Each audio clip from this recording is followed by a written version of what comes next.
Viewers, welcome to my channel solution. So আজকের ক্লাসে আমি তোমাদের সাথে আলোচনা করব এনভায়রনমেন্ট স্টাডিজের যে 7000 ম্যারাথন এমসিকিউ চলছিল, যেখানে ক্লাস 3 থেকে ক্লাস 10 অবধি সমস্ত ইভিএস, জিওগ্রাফি, সায়েন্স প্রশ্ন আলোচনা করছিলাম। তো এটা তার পার্ট 9। পার্ট 9টা শুধুমাত্র কিন্তু সায়েন্স।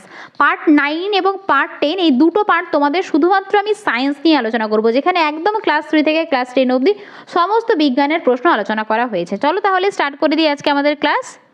কোষ কে আবিষ্কার করেন? Robert Hooke. কোষ তত্ত্বের প্রবক্তা কে? স্লেডেন এবং সোয়ান। প্রোটোপ্লাজমের নামকরণ কে করেন? পারকিনজি। রাইবোজোম কে আবিষ্কার করেন? প্যালাডে। প্রাকৃতিক নির্বাচন তত্ত্বের প্রবক্তা চার্লস ডারউইন। বংশগতি সম্বন্ধীয় সূত্রের প্রবক্তা মেন্ডেল। বিএমআর এর পুরো নাম কি? Basal metabolic rate. এটিপি এর পুরো নাম অ্যাডিনোসিন ট্রাইফসফেট। এমআরআই এর পুরো নাম ম্যাগনেটিক রেজোনেন্স ইমেজিং। পরবর্তী প্রশ্ন, এইডস এর পুরো নাম acquired immunodeficiency syndrome. RNA ribonucleic acid. HIV human immunodeficiency virus. RBC red blood corpuscle. WBC white blood corpuscle. IAA indole acidic acid. STH somatotropic hormone. GTH gonadotropic hormone. ACTH adenocorticotropic hormone. ADH antidiuretic hormone. TSH thyroid stimulating hormone. USG ultrasonography. রক্তচাপ মাপক যন্ত্রের নাম কি? Sphygmomanometer. ক্ষুদ্রতম কোষের নাম কি? Mycoplasma. বৃহত্তম কোষ কোনটি? উট পাখির ডিম। ক্ষুদ্রতম উদ্ভিদ কোষের নাম কি? অস্ট্রিওকক্কাস নামক এককোষী শৈবাল। বৃহত্তম উদ্ভিদ কোষের নাম কি? অ্যাসিডাবুলারিয়া। ক্ষুদ্রতম ভাইরাসের নাম কি? রাইনোভাইরাস। বৃহত্তম ভাইরাসের নাম কি? Variola virus. কাকে কোষের মস্তিষ্ক বলা হয়? নিউক্লিয়াসকে। কোষের প্রোটিন ফ্যাক্টরি বলা হয় রাইবোজোমকে। কোষের শক্তিঘর বলা হয় মাইটোকন্ড্রিয়াকে। কোন গাছে ঠেসমূল দেখা যায়? কেয়া গাছে। মানুষের নিষ্ক্রিয় অঙ্গ অ্যাপেন্ডিক্স এবং কক্সিস। সালোক সংশ্লেষের প্রধান অঙ্গ পাতা। সালোক সংশ্লেষের প্রধান স্থান মেসোফিল কলা। সালোক সংশ্লেষকারী অঙ্গাণু কোনটি? ক্লোরোপ্লাস্ট। সালোক সংশ্লেষকারী রঞ্জক ক্লোরোফিল। সালোক সংশ্লেষকারী একক কোয়ান্টোজোম। সালোক সংশ্লেষে সক্ষম প্রাণী ইউগ্লিনিয়া ক্রাইসামিবা। সালোক সংশ্লেষে উৎপন্ন প্রথম স্থায়ী পদার্থ ফসফোগ্লিসারিক অ্যাসিড। এটিএম তৈরির পদ্ধতির নাম ফটোফসফোরাইলেশন। সালোক সংশ্লেষের দুটি দশা, অন্ধকার দশা এবং আলোক দশা। অন্ধকার দশা ক্লোরোপ্লাস্টের স্ট্রোমায় ঘটে এবং আলোক দশা ক্লোরোপ্লাস্টের গ্রানায় ঘটে। সালোক সংশ্লেষে অংশগ্রহণকারী দুটি উৎসেচক হলো এনএডিপি এবং এডিপি। 1 গ্রাম অণু গ্লুকোজ সম্পূর্ণভাবে জারিত হলে 686 কিলোক্যালোরি তাপশক্তি বা 38 অণু এটিপি উৎপন্ন হয়। কোন পর্দা দিয়ে ফুসফুস আবৃত থাকে? প্লুরা। মানব দেহের মোট পেশির সংখ্যা 639। বৃহত্তম পেশি গ্লুটিয়াস। দীর্ঘতম পেশি সার্টোরিয়াস। ক্ষুদ্রতম পেশি সিলিয়ারি বা স্টেপিরিয়াস। ক্ষুদ্রান্তের দৈর্ঘ্য কত? 7 মিটার। বৃহদন্তের দৈর্ঘ্য কত? 1.5 মিটার। মানব দেহের সর্ববৃহৎ অন্তঃক্ষরা গ্রন্থি থাইরয়েড। মানব দেহের অন্তঃক্ষরা গ্রন্থি পিনিয়াল বডি, যেটা মস্তিষ্কে রয়েছে। মানব দেহের সর্ববৃহৎ পৌষ্টিক গ্রন্থি যকৃৎ। মানব দেহের ক্ষুদ্রতম পৌষ্টিক গ্রন্থি অক্সিন্টিক গ্রন্থি। মানব দেহের সর্ববৃহৎ লসিকা গ্রন্থি প্লীহা। মানব দেহের বৃহত্তম লালা গ্রন্থি প্যারোটিড গ্রন্থি। সুষুম্না কাণ্ডের দৈর্ঘ্য 42 থেকে 45 সেমি। মস্তিষ্কের ওজন 1.36 কিলোগ্রাম। মস্তিষ্কের সর্ববৃহৎ অংশ গুরু মস্তিষ্ক। মানব দেহের দীর্ঘতম কোষ স্নায়ু কোষ। মানব দেহের ক্ষুদ্রতম কোষ সেরিবেলামের গ্র্যানিউল কোষ। মানব দেহে করটি স্নায়ুর সংখ্যা 12 জোড়া। মানব দেহের মোট অস্থি 206টি। মানব দেহে করটি অস্থির সংখ্যা 22টি। সর্বাপেক্ষা হালকা অস্থি ন্যাসোটার্বিনালস। মানব দেহের আরবিসির সংখ্যা 25 কোটি।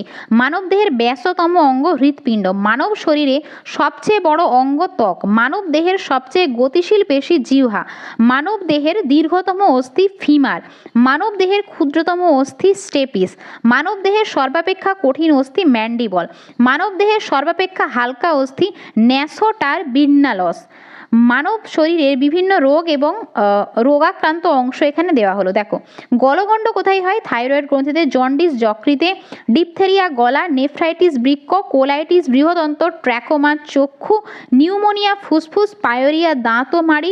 পার্কিনসন স্নায়ুতন্ত্র, রিকেট অস্থি, লিউকোমিয়া রক্ত, স্ট্রোক মস্তিষ্ক, বেরিবেরি স্নায়ুতন্ত্র, ম্যালেরিয়া প্লিহা, হিমোফিলিয়া রক্ত, সাইনুসাইটিস মুখের হাড়, বায়ুবাহিত রোগ, ডিপথেরিয়া হাম যক্ষা, খাদ্য এবং জলবাহিত রোগ, কলেরা টাইফয়েড আমাশয়, ব্যাকটেরিয়া গঠিত রোগ, ডিপথেরিয়া কলেরা যক্ষা, হুপিং কাশি, টাইফয়েড টিটেনাস, ভাইরাস গঠিত রোগ, চিকেন পক্স, হাম, এডস, পিতজ্বর, পোলিও, বেরিস, হেপাটাইটিস, সর্দি, প্রোটোজোয়া গঠিত রোগ, ম্যালেরিয়া, কালাজ্বর, উদরামাই, ছত্রাক গঠিত রোগ, অ্যাথিরিড ফুট, দাঁত, কৃমি ঘটিত রোগ, ফাইলেরিয়া, অ্যাসকোরিয়াস। রক্তাল্পতা লৌহের অভাবে, বেরিবেরি ভিটামিন B1 অভাবে, গয়টার আয়োডিনের অভাবে, রাতকানা ভিটামিন A এর অভাবে, পেলেগ্রা ভিটামিন B কমপ্লেক্সের অভাবে, ডার্মোটোসিস ভিটামিন A এর অভাবে, হাইপোক্যালামিয়া পটাশিয়ামের অভাবে, রিকেট ভিটামিন D এর অভাবে, স্কারভি ভিটামিন C এর অভাবে, ব্যাকটেরিয়া সম্পর্কে আলোচ্যবিদ্যা ব্যাকটেরিওলজি, বৃক্ষদের সম্পর্কে আলোচনাবিদ্যা ডেন্ড্রোলজি, ছত্রাকদের সম্পর্কে আলোচ্যবিদ্যা মাইকোলজি, আদ্য প্রাণীর সম্পর্কে আলোচ্যবিদ্যা প্রোটোজুলজি, কীট পতঙ্গ সম্পর্কে আলোচ্যবিদ্যা এন্টোমোলজি, পাখিদের সম্পর্কে আলোচ্যবিদ্যা অর্নিথোলজি, মাছেদের সম্পর্কে আলোচ্যবিদ্যা ইকথিওলজি। জীবদেহের গঠনগত কার্যগত একক কী? কোষ। অণুবীক্ষণ যন্ত্র আবিষ্কার করেন জেড জানসেন এবং এইচ জানসেন 1950 সালে। কোষ আবিষ্কার করেন রবার্ট হুক 1665 খ্রিস্টাব্দে। ইংরেজ বিজ্ঞানী রবার্ট ব্রাউন কোষে নিউক্লিয়াসের উপস্থিতি লক্ষ্য করেন 1839 খ্রিস্টাব্দে। দুজন জার্মান বিজ্ঞানী স্লেডেন এবং সোয়ান কোষবাদ প্রবর্তন করেন। আয়তনে ক্ষুদ্রতম জীব কোনটি? মাইকোপ্লাজমা লেড লাভি। আয়তনে বৃহত্তম জীব উট পাখির ডিম। বৃহত্তম এককোষী শৈবাল অ্যাসিডাবুলারিয়া। দীর্ঘতম উদ্ভিদ কোষ রেমি গাছের বলকল তন্তু। দীর্ঘতম প্রাণীকোষ মানুষের স্নায়ুকোষ। আদি নিউক্লিয়াসযুক্ত কোষের উদাহরণ মাইকোপ্লাজমা, নীলাভ সবুজ শৈবাল প্রভৃতি। মধ্য নিউক্লিয়াসযুক্ত কোষের নাম পেরিডিনিয়াম শৈবাল, নকটিলিউকা আদ্য প্রাণী। কোষ প্রাচীরের প্রধান উপাদান মিউকোপেপটাইড বা পেপটাইডোগ্লাইকেন। সাইটোপ্লাজমকে ঘিরে অবস্থিত প্লাজমা পর্দা ফসফোলিপিড ও প্রোটিন দিয়ে গঠিত। নিউক্লিয়েট জিন ধারণ করে বলে জেনোফার বলে। সাইটোপ্লাজমে থাকে ডিএনএ ও প্লাজমিড। ইউক্যারিওটিক কোষে আদর্শ নিউক্লিয়াস বর্তমান। কোষ প্রাচীর শুধুমাত্র উদ্ভিদ কোষে থাকে। ফ্যাগোসাইটোসিস পদ্ধতির নামকরণ করেন বিজ্ঞানী মেটনিকফ। ফ্যাগোসাইটোসিস কি? যে প্রক্রিয়ায় কোষ পর্দার সক্রিয়তার বিভিন্ন কঠিন বস্তু বা কণিকা কোষের মধ্যে প্রবেশ করে তাকে ফ্যাগোসাইটোসিস বলে। পিনোসাইটোসিস পদ্ধতি আবিষ্কার করেন বিজ্ঞানী লুইস। নিউক্লিয়াস ও সাইটোপ্লাজমের মিলিত গঠনকে বলে প্রোটোপ্লাজম। প্রোটোপ্লাজম নামকরণ করে বিজ্ঞানী পারকিনজি। প্রোটোপ্লাজমকে জীবনের ভৌত ভিত্তি বলে অভিহিত করেন বিজ্ঞানী পারকিনজি। নিউক্লিয়াস আবিষ্কার করেন Robert Brown. Brain of cell বলা হয় নিউক্লিয়াসকে। মাইটোকন্ড্রিয়া নামকরণ করেন বিজ্ঞানী বেন্ডা। মাইটোকন্ড্রিয়াকে কোষের শক্তিঘর বলা হয়। প্লাস্টিড কয় প্রকারের হয়? 3 প্রকারের। Chloroplastid, ক্রোমোপ্লাস্টিড, leucoplastid. প্রতিটি ক্লোরোপ্লাস্টে গ্রানার সংখ্যা 60 থেকে 80। থাইলাকয়েডের ভেতরের গহ্বরকে লোকুলাস বলে। কোয়ান্টাজোম দানার মধ্যে ক্লোরোফিল থাকে। প্রাণীকোষে রাইবোজোম আবিষ্কার করে বিজ্ঞানী ক্লড। রাইবোজোম নামকরণ করে বিজ্ঞানী প্যালারে। রাইবোজোমের কাজ প্রোটিন সংশ্লেষ করা, স্নেহবিপাকে সহায়তা করা। লাইসোজোম নামকরণ করেন ক্রিশ্চিয়ান ডি ডিউড 1955 সালে। কাকে কোষের আত্মঘাতী থালি বলা হয়? লাইসোজোম। সেন্ট্রোজোম নামকরণ করেন বিজ্ঞানী টি বোভেরি। গলগি বস্তু নামকরণ করেন বিজ্ঞানী ক্যামিলো গলগি। উদ্ভিদের সাইটোপ্লাজমে অবস্থিত গলগি বডিকে ডিকটিওজোম বলে। কার্বোহাইড্রেট কার্বন, হাইড্রোজেন এবং অক্সিজেন দ্বারা গঠিত জৈব যৌগ। শর্করা হলো জলে দ্রবণীয় সরল কার্বোহাইড্রেট। রাসায়নিক সংকেত C6H12O6। কুইনাইন কোন উদ্ভিদ থেকে পাওয়া যায়? সিংকোনা। কুইনাইন সিংকোনা গাছের কোন অংশ থেকে পাওয়া যায়? বলকল। এবারে দেখো কিছু উপক্ষার এবং গাছের নাম দেওয়া আছে। নিকোটিন তামাক পাতা, মরফিন আফিম ফলত্বক, ক্যাফিন কফি বীজ, রেসারপিন সর্পগন্ধা মূল, স্ট্রিকনিন নাক্স ভূমিকা বীজ, ডাটুরিন ধুতুরা ফল, মেইন চা গাছ পাতা। চা গাছে কিন্তু ট্যানিনও পাওয়া যায়, ঠিক আছে। লেবুতে কোন অ্যাসিড থাকে? Citric acid. তেঁতুলে টার্টারিক অ্যাসিড, অ্যাপেলে ম্যালিক অ্যাসিড, টমেটোয় ম্যালিক অ্যাসিড, কলাতে ম্যালিক অ্যাসিড। আমবুল গাছের পাতার কোষে, এটা আমরুল হবে, অক্সালিক অ্যাসিড। কোষ প্রাচীরের সেলুলোজ নষ্ট হয়ে কি উৎপন্ন হয়? গঁদ। বাবলা, সজনে, আমড়া গাছে গঁদ পাওয়া যায়। কোন ধরনের উদ্ভিদের দেহে তরুক্ষীর পাওয়া যায়? গুপ্তবীজী উদ্ভিদ। পেঁপে গাছের তরুক্ষীর প্যাপাইন প্রোটিন পরিপাকে সাহায্য করে। ক্লোরোপ্লাস্টযুক্ত প্যারেনকাইমা কোষকে ক্লোরেনকাইমা বলে। বাতাবকাশযুক্ত প্যারেনকাইমা কলাকে এরেনকাইমা বলে। পেয়ারা, আপেল ইত্যাদি ফলের শাঁসে থাকে ব্রাকি স্কলেরাইড কোষ। ছোলা, মুগ ইত্যাদি বীজের উদ্ভিদ ত্বকে থাকে ম্যাক্রোস্কলেরাইড। মটর বীজের বীজ ত্বকে থাকে অস্টিওস্কলেরাইড। বিষম পৃষ্ঠ পাতায় থাকে অ্যাস্ট্রোকলেরাইড। জলপাই, শালুক, পদ্ম ইত্যাদি গাছের পাতাতে থাকে ট্রাইকোস্কলেরাইড। পরিণত জাইলেম কলা কয় প্রকার কোষ দিয়ে গঠিত? 4 প্রকার। ট্রাকিড, ট্রাকিয়া, জাইলেম প্যারেনকাইমা এবং জাইলেম তন্তু। জাইলেম প্যারেনকাইমা সাইটোপ্লাজম পূর্ণ সজীব কোষ। গুপ্তবীজী উদ্ভিদের ফ্লোয়েম কলায় সিভনল থাকে। মূলের বহিঃস্তককে এপিব্লেমা বলে। কাণ্ডের বহিঃস্তককে এপিডার্মিস বলে। আয়সাকার আবরণী কলা পেরিটোনিয়াম পর্দা, বাউম্যান ক্যাপসুল, হেনলির লুপের অন্ত আবরণীতে থাকে। শ্বাসনালী, জনননালী, মূত্রনালীতে রোমযুক্ত আবরণী কলা অবস্থিত। তরুণাস্থি কোন পর্দা দ্বারা আবৃত থাকে? পেরিকর্ডিয়াম। ক্যাপসুল এবং কোষগুচ্ছকে একত্রে কন্ড্রিন বলে। মানবদেহের দীর্ঘতম অস্থি কোনটি? ফিমার। ক্ষুদ্রতম অস্থি স্টেপিস। কি কি নিয়ে সংবহন কলা গঠিত? রক্ত এবং লসিকা। তরল যোগ কলা বলা হয় রক্তকে। 55% রক্তরস এবং 45% রক্তকণিকা দ্বারা রক্ত গঠিত। রক্তের পিএইচ এর মান 7.4%। প্লাজমায় কত শতাংশ জল থাকে? 90%। কোন মাছের রক্তরসে হিমোসায়ানিন থাকে? চিংড়ি। কেঁচোর রক্তরসে হিমোগ্লোবিন বর্তমান। রক্তে গ্লুকোজের স্বাভাবিক পরিমাণ 80 থেকে 120 mg। রক্তকণিকাগুলি লোহিত রক্তকণিকা, শ্বেত রক্তকণিকা এবং অনুচক্রিকা। লোহিত রক্তকণিকা সৃষ্টির পদ্ধতিকে এরিথ্রোপোয়েসিস বলে। লোহিত রক্তকণিকা সৃষ্টিতে কোন হরমোন সাহায্য করে? এরিথ্রোজেনিন। পুরুষের রক্তে প্রতি ঘন মিলিমিটারে 50 লক্ষ এবং স্ত্রী দেহে 45 লক্ষ লোহিত রক্তকণিকা বর্তমান। লোহিত রক্তকণিকার গড় আয়ু 120 দিন। রক্তে লোহিত রক্তকণিকার সংখ্যা বৃদ্ধি পাওয়ায় ঘটনাটিকে পলিসাইথেমিয়া বলে। রক্তের রং লাল হয় কেন? লোহিত রক্তকণিকার হিমোগ্লোবিন থাকার জন্য। রক্তে হিমোগ্লোবিনের গড় পরিমাণ 14.5 গ্রাম। হিমোগ্লোবিন 1.3 ml অক্সিজেন গ্রহণ করে।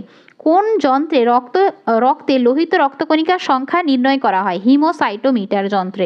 রক্তে লোহিত রক্তকণিকার সংখ্যা হ্রাস এবং হিমোগ্লোবিনের স্বল্পতার জন্য কী রোগ হয়? অ্যানিমিয়া বা রক্তাল্পতা রোগ। খাদ্যে ভিটামিন B12 এবং ফলিক অ্যাসিড কম থাকলে পার্নিসিয়াস অ্যানিমিয়া এবং মেগালোব্লাস্টিক অ্যানিমিয়া বা অ্যাডিসন্স অ্যানিমিয়া হয়। হিমোগ্লোবিনে 94% গ্লোবিন প্রোটিন এবং 6% হিমরঞ্জক বর্তমান। শ্বেত রক্তকণিকা নিউক্লিয়াসযুক্ত। লোহিত এবং শ্বেত রক্তকণিকার অনুপাত 1:700। শ্বেত রক্তকণিকায় অ্যামিবয়েড চলন দেখা যায়। রক্তে প্রতি ঘনমিমিতে 5 থেকে 11,000 শ্বেত রক্তকণিকা থাকে। রক্তে অস্বাভাবিক শ্বেতকণিকা কোষের সংখ্যা অত্যধিক বৃদ্ধি পেলে কী রোগ হয়? লিউকোমিয়া। ভাইরাসের আক্রমণে বা রোগে রক্তে শ্বেতকণিকার সংখ্যা কমে যাওয়ার অবস্থাকে লিউকোপোনিয়া বলে। টি লিম্ফোসাইট প্রতিরোধী বস্তু হলো লিম্ফোকাইন। বি লিম্ফোসাইটের প্রতিরোধী বস্তু হলো অ্যান্টিবডি। মানবদেহের অনুচক্রিকার সংখ্যা 2 থেকে 4 লক্ষ ঘন মিলিমিটার। একজন পরিণত ব্যক্তি যার গড় ওজন 50 কেজি এবং উচ্চতা স্বাভাবিক, তার দেহে কত লিটার রক্ত উপস্থিত? 5 লিটার। রক্ততঞ্চনের প্রথম পর্যায়ে প্রথমবিন এবং শেষ পর্যায়ে ফাইব্রিন তৈরি হয়। কোনো ক্ষতস্থানে রক্ততঞ্চন হতে কত মিনিট সময় লাগে? 3 থেকে 4 মিনিট। সার্বিক দাতা 0 ও শ্রেণীর রক্ত। সার্বিক গ্রহিতা AB শ্রেণীর রক্ত। RH অ্যান্টিজেন 6 প্রকার। 6 প্রকার অ্যান্টিজেনের মধ্যে অ্যান্টিজেন ডি হলো সক্রিয়। যাদের মধ্যে ডি অ্যান্টিজেন বর্তমান তারা হলো RH+। যাদের রক্তে ডি অ্যান্টিজেন অনুপস্থিত তারা হলো RH। প্রকৃত সার্বিক দাতা হলো ORH-। প্রকৃত সার্বিক গ্রহিতা হলো ABRH+। ব্লাড ডোনেশন ক্যাম্পে একজন ব্যক্তির দেহ থেকে 250 ml রক্ত সংগ্রহ করা হয়। এই রক্ত ব্যাংকে 21 দিন পর্যন্ত সংরক্ষণ করা যায়। এই রক্তে O2 এর পরিমাণ প্রতি 100 ml 19 ml এবং শিরা রক্তে O2 এর পরিমাণ প্রতি 100 ml 14 ml।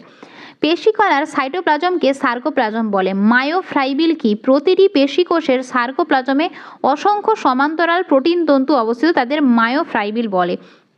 মায়োফাইব্রিল অ্যাক্টিন এবং মায়োসিন দিয়ে গঠিত। নিউরনের কোষ দেহ মধ্যস্থ সাইটোপ্লাজমকে নিউরোপ্লাজম বলে। মানুষের করোটিড স্নায়ুর সংখ্যা 12 জোড়া। সুষুম্নীয় স্নায়ুর সংখ্যা 31 জোড়া। মানুষের গ্রীবাদেশীয় স্নায়ুর সংখ্যা 8 জোড়া। বক্ষদেশীয় স্নায়ু 12 জোড়া। কটিদেশীয় স্নায়ু 5 জোড়া। ত্রিকাস্থীয় স্নায়ু 5 জোড়া। অন্ত্রিকাস্থিত স্নায়ু 1 জোড়া। মস্তিষ্ক এবং সুষুম্না কাণ্ড নিয়ে কেন্দ্রীয় স্নায়ুতন্ত্র গঠিত। কেন্দ্রীয় স্নায়ুতন্ত্রের আবরণকে মেনিনজেস বলে। CSF এর পুরো নাম সেরিব্রোস্পাইনাল ফ্লুইড। পূর্ণবয়স্ক মানুষের ক্ষেত্রে সিএফ এর পরিমাণ 100 মিলিমিটার। থ্যালামাসের কাজ চাপ, স্পর্শ, বেদনা প্রভৃতি স্থূল অনুভূতির কেন্দ্র। হাইপোথ্যালামাসের কাজ ক্ষুদ্রা, তৃষ্ণা, নিদ্রা, জাগরণ, দেহ উষ্ণতা বজায় রাখা, হাসি, কান্না, রাগ প্রভৃতি নিয়ন্ত্রণে মুখ্য ভূমিকা গ্রহণ করে। আজকের মতো ভিডিওটা এই পর্যন্তই। নেক্সট পার্টে আবার তোমাদের সাথে বাকি বিজ্ঞানের প্রশ্নগুলো আলোচনা করব। প্রত্যেককেই বলবো পড়াশুনো কিন্তু চালিয়ে দাও, তোমাদের 24 তারিখ পরীক্ষা হবে, এটা কিন্তু মাথায় রেখেও কন্টিনিউ তোমরা ক্লাসগুলো করতে থাকো। আজকের মতো এই পর্যন্তই। নেক্সট পার্টে আবার তোমাদের সাথে দেখা হচ্ছে। তো থ্যাঙ্কস ফর ওয়াচিং।